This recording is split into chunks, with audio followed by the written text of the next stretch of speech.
É um prazer muito grande ter outra vez essa chance, que é minha e que é sua.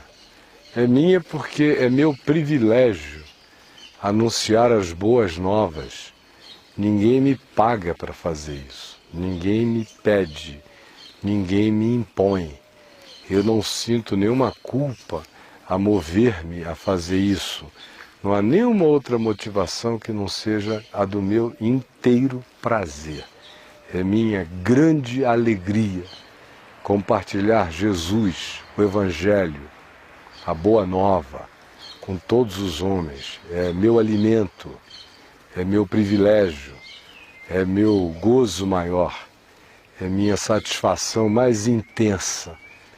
Porque quando eu vejo o benefício do Evangelho se realizando, se materializando na vida das pessoas, quem sabe na sua vida, esse é o meu pagamento, essa é a minha remuneração espiritual. É o bem que o Evangelho me faz e o bem que eu vejo o Evangelho, puro e simples, realizando no coração daqueles que desistem da fanfarrice religiosa, da canastrice doutrinária, de atitudes e enganos que transformam Deus numa mecânica espiritual. Quando o indivíduo desiste dessa idiotice, simplifica o coração, vem pura e simplesmente para o Evangelho e fica cara a cara com Jesus, frequentemente ele descobre que um monte de coisas que ele achava que dentro dele eram erradas, eram as verdadeiramente certas.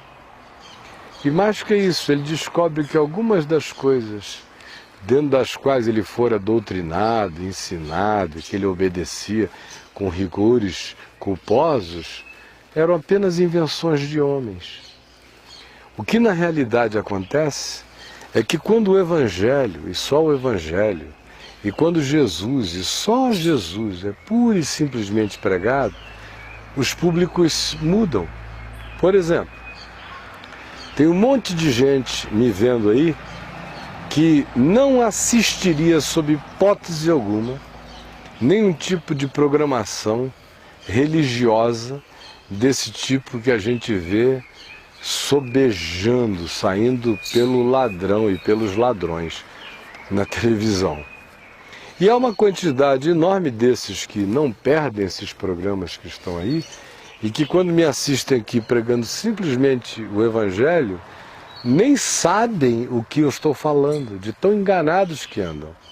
Por outro lado, e aí é por outro lado mesmo, existe você, que até hoje não teve interesse em nada, mas de um tempo para cá está dizendo, isso que ele está falando é o que eu creio.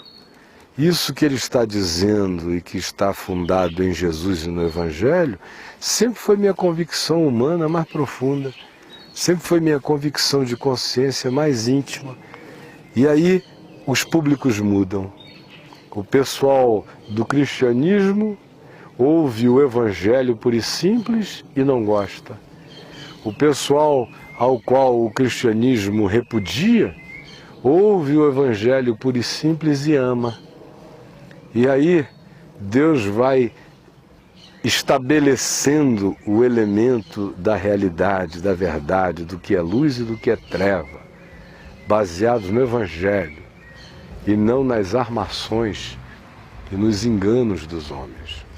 O que eu quero falar com você hoje tem a ver justamente com o significado de luz e de trevas para cada um de nós, porque se você abre a epístola de João, a primeira epístola dele, do apóstolo João, que ele escreveu já velho, idoso, com sínteses espirituais aperfeiçoadas dentro dele, a gente vê que ódio e amor são os equivalentes na experiência existencial àquilo que luz e trevas significam como terminologia. A gente vê João toda hora dizendo que aquele que ama anda na luz, aquele que odeia está nas trevas, como por exemplo, aquele que diz estar na luz e odeia seu irmão, até agora está nas trevas. Aquele que ama seu irmão, qualquer irmão aqui não é membro de uma confraria chamada igreja, irmão é o próximo, é o ser humano. Aquele que ama o seu irmão permanece na luz e nele não há nenhum tropeço. Aquele, porém, que odeia seu irmão está nas trevas e anda nas trevas e não sabe para onde vai, porque as trevas lhe cegaram os olhos. Então, espiritualmente, não se equivoque.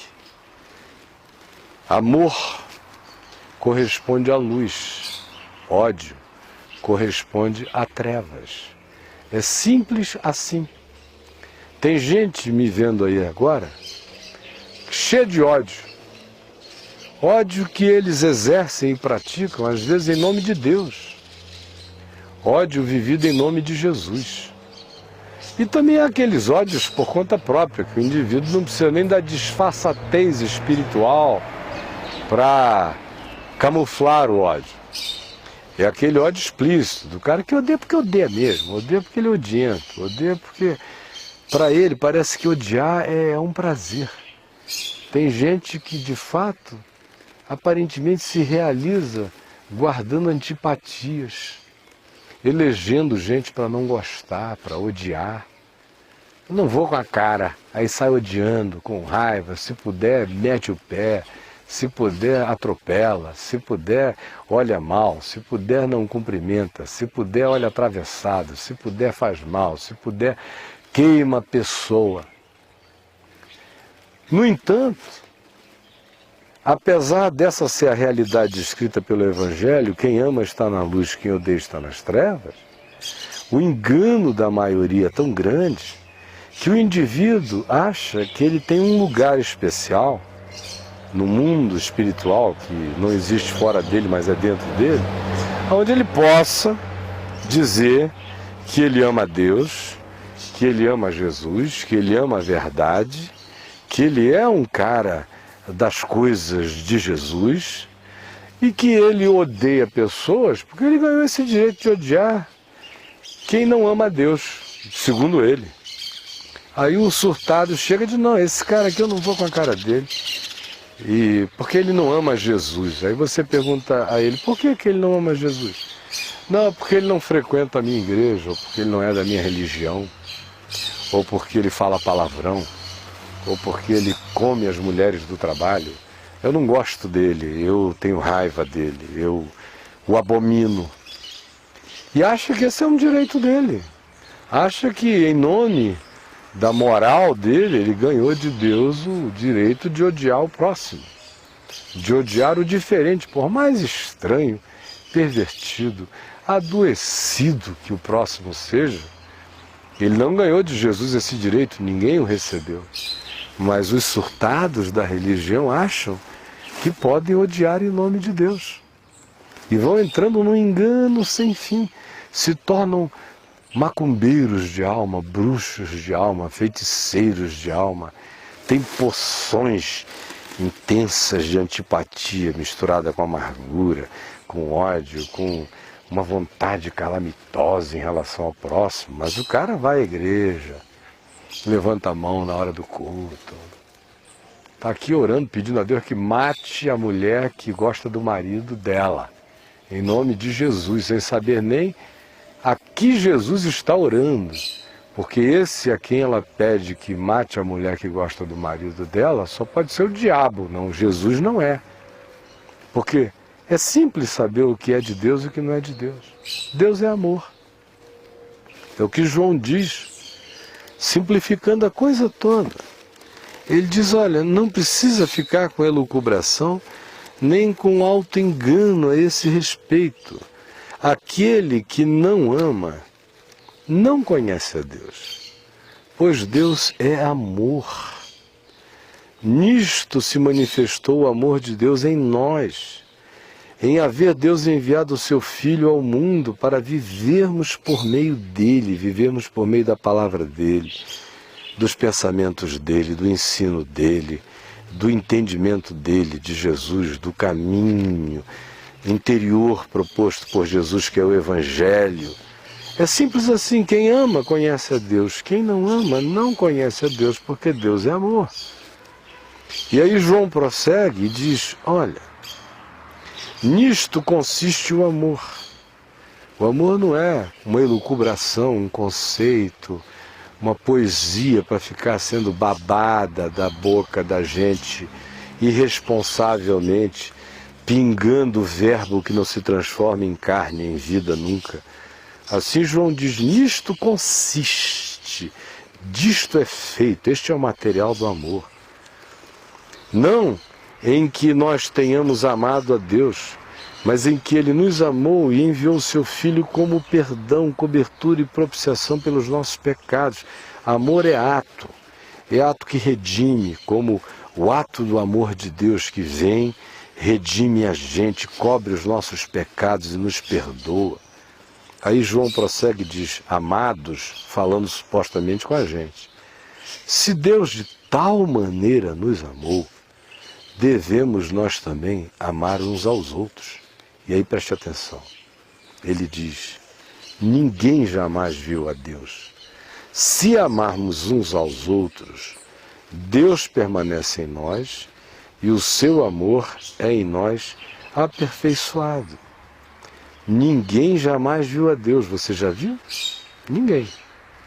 Mas se nós nos amarmos uns aos outros, esse é o caminho. Para conhecer e experimentar Deus é amar o outro, o próximo, que existe concretamente diante de mim. Se eu que nunca vi a Deus, porém, amar aos outros, Deus permanece em mim. E o seu amor em mim só cresce, e em mim é aperfeiçoado. Ele conclui dizendo, e nós conhecemos e cremos o amor que Deus tem por nós. Deus é amor.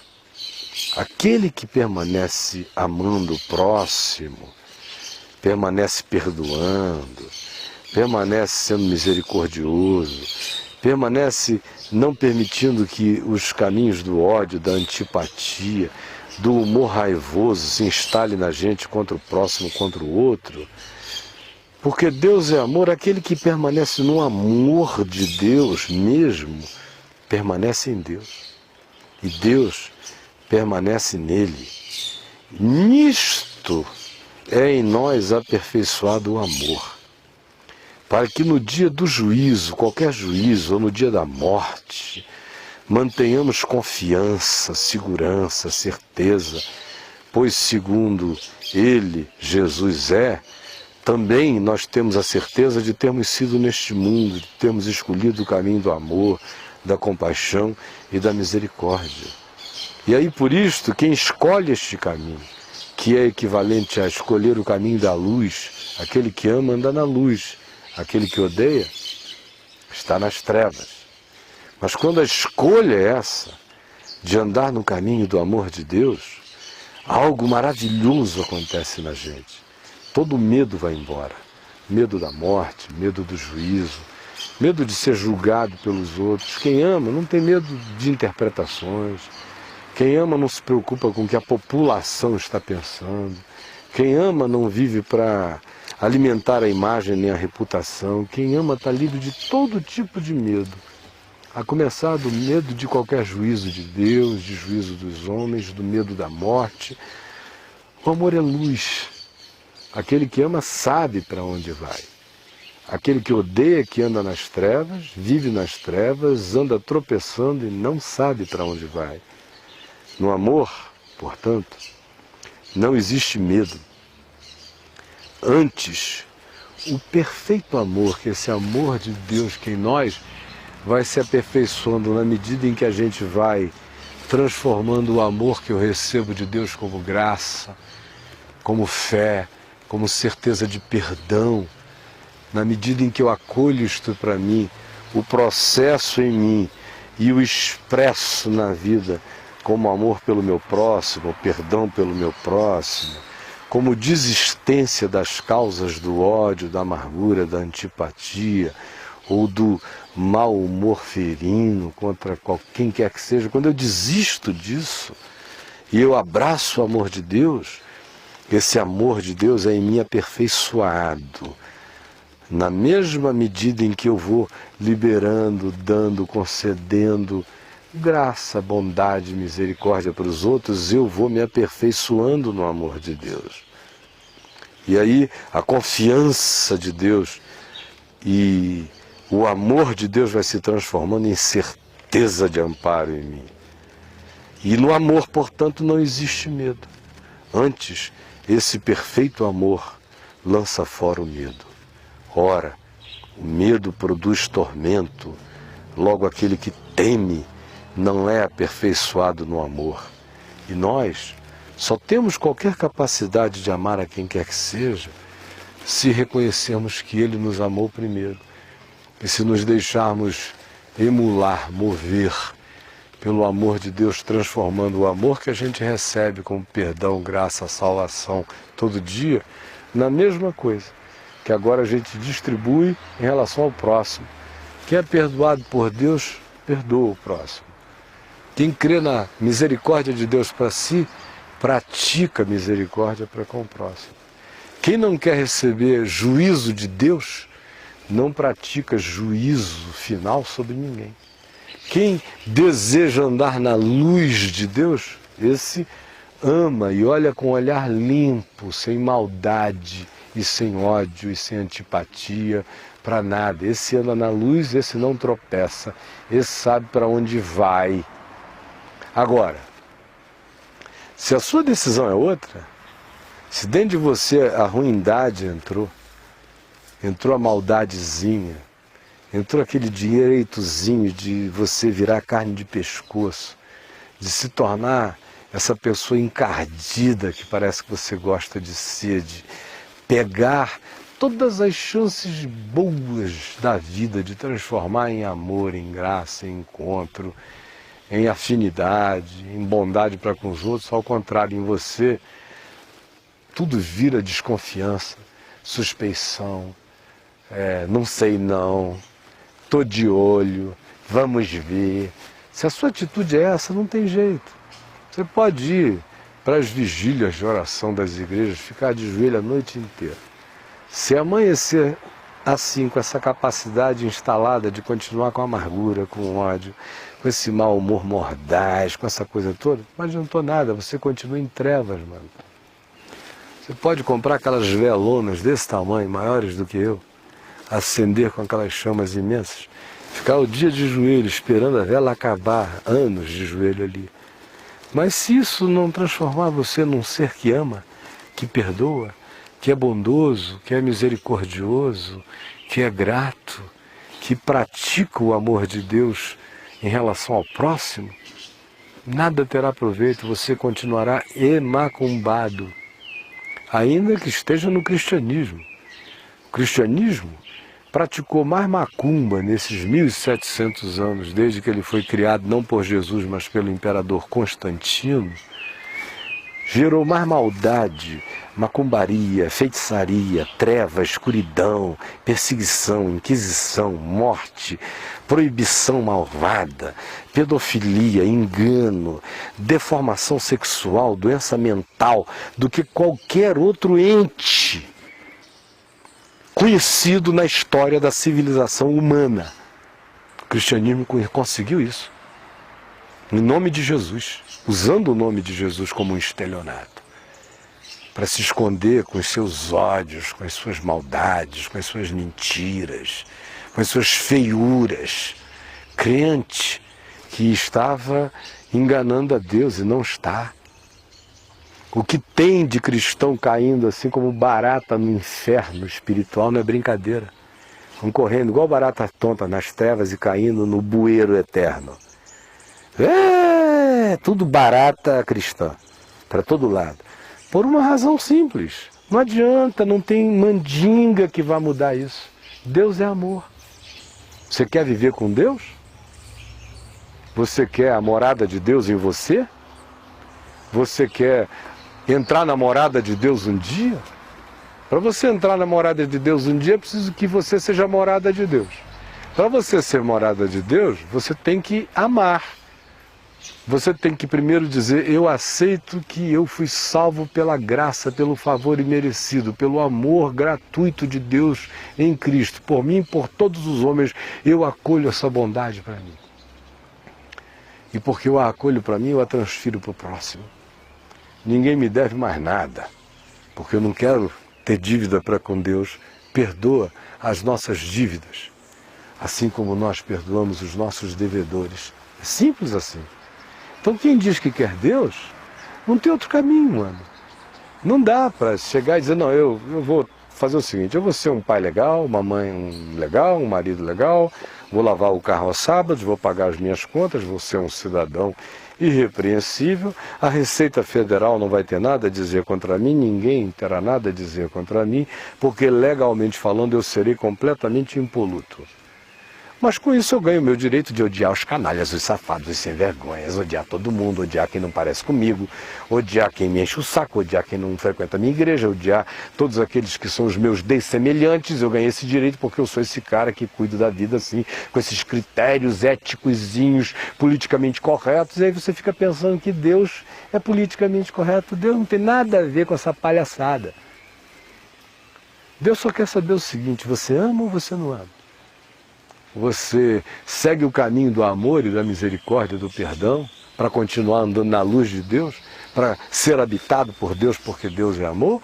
Ou a sua escolha é ódio, ressentimento, amargura, mau humor perverso, antipatia? Porque se for, meu irmão, pode pagar suas contas em dias, lavar o carro todo sábado, não trair sua mulher, ser o melhor pai ou a melhor mãe do mundo, não vai adiantar absolutamente nada. Você está pensando que pode criar uma ilhazinha para a qual você concentra o seu amorzinho pagão e que isso lhe dá direito de, daí em diante, praticar o ódio? Porque eu amo a minha mulher, eu vou odiar minha sogra. Porque eu amo o meu filho, eu odeio o meu sogro. Porque eu amo a minha filha, eu odeio o pai da minha mulher. Porque eu amo a minha família, eu odeio a parentela. Porque... está pensando o que é que você pode criar o seu cluster, a sua ilhazinha, para dizer esse é o mundo, o único mundo que existe. Aqui é que o meu Deus cabe, no mais eu odeio. Não se engane, maninho. Você está nas trevas, mano. Não sabe para onde vai. E João diz que as trevas cegam os nossos olhos. O ódio cega a gente. O cara não se enxerga, não enxerga nada. Fica crente que ele é o rei da cocada preta, das certezas, das morais, das éticas, da atitude impoluta. Quase todo mundo que odeia muito é quem se sente reto à beça, é quem acha que é superior aos outros, usa de supostos arcabouços morais para julgar e não sabe que ele está endiabrado, está mais possesso do que o endemoniado que está tremendo igual um epilético no chão.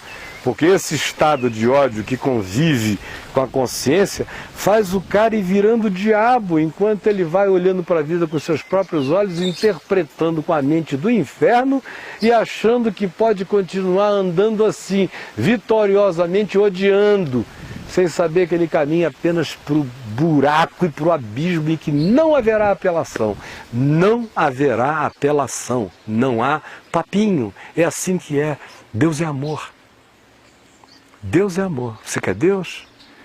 Desentupa-se das trevas do ódio, da amargura, do ressentimento, do mau humor crônico, das antipatias que você elege para serem a estrada da sua vida. Porque se você continuar assim, pode ir andando de joelho, carregar uma vela, jogar água benta na cabeça, passar óleo ungido, entrar nas campanhas religiosas da televisão, dar o dízimo, fazer o que você quiser. Alguém diria, e o diabo a 4, pode fazer. Se não ama, mano, se não perdoa, meu irmão, você está nas trevas andando para o buraco, cheio de óleo na cabeça, pagando dízimo, cumprindo essas mecânicazinhas e andando para o buraco. Porque não há outro caminho. Deus é amor. E aquele que quer Deus, esse aceita o amor de Deus e recebe o amor de Deus e o transfere na vida. Não significa que você vai andar igual uma poliana moça, romântica, ai meu Deus, ninguém está falando de idiotice. Amor é coisa prática e simples, é gesto, é atitude, é consciência, é mudança de olhar, é não insistir nos direitos de odiar, é abraçar a vontade do bem e praticá-la contra os outros, é simpatia deliberada, é bondade que se transforma em ato, não em romance. Você quer Deus? Ame. Você quer que Deus more em você? Ele é amor. Ele só habita no lugar onde a casa do amor está sendo construída. Você quer um lugar junto a Deus? Então ame. Só entra nessa morada quem entra habitado pelo amor de Deus. E como ninguém nunca viu a Deus, Deus diz: se você nunca me viu, demonstre que pela fé você crê em mim, amando o ser humano que você enxerga. Por mais estranho que ele seja, ele é meu também. E aquele que diz que é meu, ama tudo quanto de mim proceda, por mais feia que seja a criatura. Esta é a palavra do Evangelho de hoje que eu tenho a dizer a você. Meu convite agora é para você vir e estar comigo, se você desejar, hoje à noite, se você me assiste em Brasília no domingo, hoje à noite no Teatro La Salle, fica na 906 Sul, e a nossa reunião começa às 19 horas. Aguardo você lá. Também quero dizer que eu estou indo a Israel outra vez, em março. Se você quiser vir comigo, vá aqui no meu site, está aparecendo o endereço www.caifab.com, vá lá, procure lá, Viagem a Israel, clique, entre, veja todas as informações, saiba o que fazer, com quem falar, para participar, para vir junto com a gente, que não é uma viagem religiosa, é uma viagem espiritual, de conhecimento para o espírito, para a mente, conhecimento sobre a palavra, sobre a história, sobre a arqueologia, montar uma consciência, uma arquitetura de compreensão que vai ajudar você a compreender muito melhor as coisas. Se você desejar vir, será meu prazer. Do contrário, eu estou esperando você no La Salle, tá bom? E não esqueça, Deus é amor. E contra isso não existe camuflagem. Ou você ama e é de Deus, ou você não ama e caminha ou no caminho da indiferença, que é o ódio dos zumbis, ou caminha no caminho da antipatia, que é o ódio que psicologicamente diz que não é ódio, que é apenas antipatia. Eu não sinto simpatia, eu tenho uma coisa contra. É ódio mesmo. Se enxergue. Do contrário, pode andar de joelho, que vai estar caminhando de joelho para o buraco. Porque para andar para cima, para andar para Deus, andar na luz, só há um caminho. É esse, acolher o amor de Deus por mim e transferi-lo no meu olhar, nos meus gestos, nos meus atos, para todo aquele que seja meu próximo. Até nosso próximo encontro. O resto é com você. Tchau, tchau.